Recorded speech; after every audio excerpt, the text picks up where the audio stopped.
I didn't kill her." How many times had Whitney Steel heard those words? Dozens? But never from the mouth of a United States Senator. For all she cared, the man could drink himself to Mars, but not until she got what she'd come for, an exclusive. Under the awning shading the Pink Flamingo Club's patio, she took a sip of her lime daiquiri and couldn't help notice the way the mid-afternoon sunlight brutally magnified every line on Mason's tanned face. Of all the reporters in Panama City, let alone Florida, why me? We cut our ties years ago. And our losses, she wanted to say, but didn't. "I know I can trust you." His gaze darted across the street, then back to her. "Besides, we were married once. That should count for something." Whitney straightened, anger coiled in the pit of her stomach. "Give me a break. For a year and a half, I thought we were married. Too bad your girlfriends didn't know about our little legal arrangement. Especially your 20-something assistant." "Damn it, Whitney. I didn't ask you here to rehash our past." He yanked a monogrammed handkerchief from his jacket pocket and dabbed the sweat from his forehead. "I need your help. I know why Carmen Lacey was murdered." Her eyes widened. Now they were getting somewhere. "You have my full attention. Are we on the record?" Mason shoved his empty glass aside. "Yes." Her heart thumped with anticipation.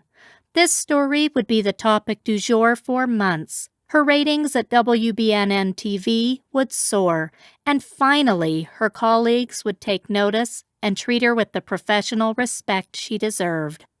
For the past 12 years, her colleagues said she'd had a free ride because of her father, an award-winning war correspondent, and her ex-husband's political connections. This time, she'd prove them wrong. She rummaged through her leather bag, placed her digital voice recorder on the table, and gave the record button a firm push. "For the record, Senator Bailey, did you kill Carmen Lacey?" "No." He leaned back in the chair and loosened his pinstriped tie. "It's true, I was the last person to see her alive, but there's more to this than you think." Brown eyes that once set her heart hammering now conveyed a chilling, hollow look. Was it guilt? Desperation? No, fear. Uneasiness slid down her spine. She stopped the recorder. "Mason, you're scaring me. What the hell is going on? It's been over 3 years since we last spoke. Then, out of the blue, you begged me to meet with you today? I know the police don't believe you killed that woman." "But do you, Whitney? Do you believe I killed her? I need to know. It's important." Stunned by the urgency in his voice, she answered carefully. "Of course not. You're many things, but you're not a killer." "Thank you. That means a lot to me." He reached for his empty glass and tapped his chunky gold ring against the side. Whitney turned the recorder on again.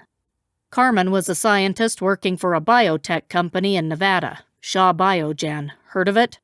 Who hasn't? They were one of the first to clone animals in the 80s, caused quite a stir. But I don't understand. What does that have to do with Carmen's death? He opened his mouth to answer. The large window behind them, dividing the patio from the main restaurant, exploded.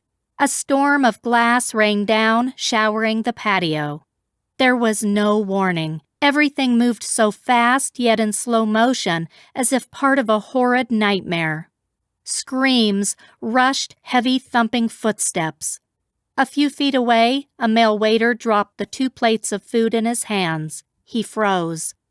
"Get down!" Mason yelled. Whitney dropped.